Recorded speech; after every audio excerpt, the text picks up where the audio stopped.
Ingo yamshendile sela ngikele ba masicema kuhle isizukulwana sabasukwini sabathi bashe sakanje bomvu isizukulwana sabagaba sakwatithiba isizukulwana sakwajwaha sakwamtika sakamazaleni isizukulwana sakamlambo sakamazibuko sakamwela sindakama kuhle ngizalwa kwajwaha kwamtika wakhathi masiceba kuhle ngumzukulu wamaqoqo kaJojo kaTiyeka ngumzukulu wamantande wakadlungu wakaSophicho ngumzukulu wakantande wakaThindi wakanqabashi ngumzukulu wakaRhuthu wakasikhoma wakwasinuka akazi wami ngexesha ke masiceba kuhle ndathi ngenye imini ndikafuna intwaso nathonga kuphapha kulo mama kumcimbi kaRhuthu ukasikhoma kwasinuka ongumntwana ongumendi phakathi kwalankundla kanti ngalona ngelo xesha zange wenziwa lo msebenzi wokumsebenza phakathi kwalankundla masiceba kuhle akuzange akhazo zangabuyiswe ngumntu owavela wayekwa nje ngoba wayengumendi makazi kodwa lavela ithongo kwisizukulwana sesizukulwana kum wasetyenzwa njengegqirhalakazi masiceba kuhle ndikuthahla ndayendingumuse ndikudakile ndikuziqelekazi ndikuguse kule nkundla ngumama unonkundla ngumama unokhantsi athi ngumntana wale nkundla ngokuzalwa ngukototo nosayinethi ndinguleta ndingulibele ndikukhwangeshe ndingutshawe ndingumdake ndingutshiwo ndingubhotomane ndingene ndinezinto zam ndisindeka kodwa awuthi bawundinika amazwi makazi mthatha igubhuswe kule nkundla kodwa uzungajiki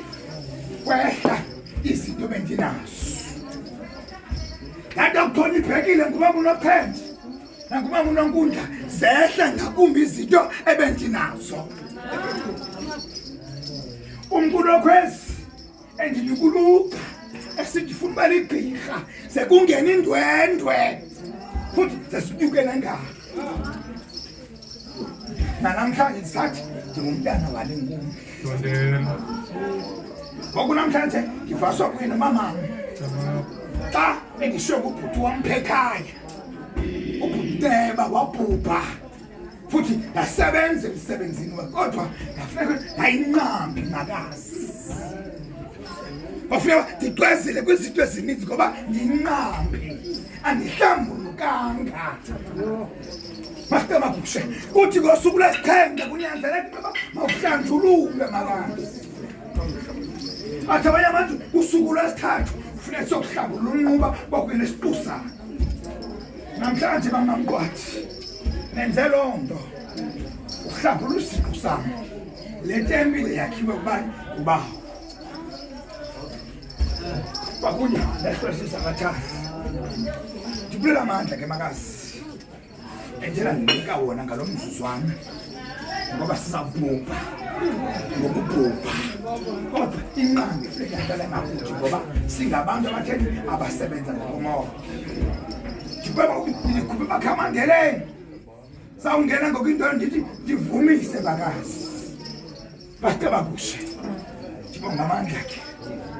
andisaceli nakule nkundla kwathahla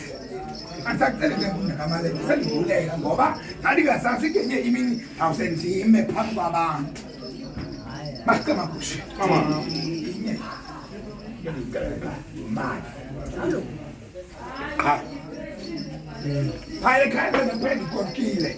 ngayothi kutankulu uJowen nakumbiyose ndiyagoduswa umama unonkundla nangumama unokhantsi ndicela ntonye bandinike imali khona ukuze bandibekise empondweni ndakule kudla ke ndandiqale kuyo ndisowutsho namhlanje xa ndisuswa amakhalane esifo esimnyama ndizocela imali ngoba ndifuna ugoduswa nam ndibamba itshoba njengomama unonkundla wam unokhantsi basiceba kuhle kababambekile nakubantwana ethela banikwa yile nkundla nakubo sesikhululeke sekungubumnyama sekususa kukhanya kodwa basiceba kuhle sakuthi mama ndibusela kuwe nakuwe zemkhululeke zemkuthetha kumnyama ngathi xa usuhlamba thina singasazambatha wena simnyama ngoko sivaye enext basicaba kuhle zakudekwisela mzalo wonke cabanga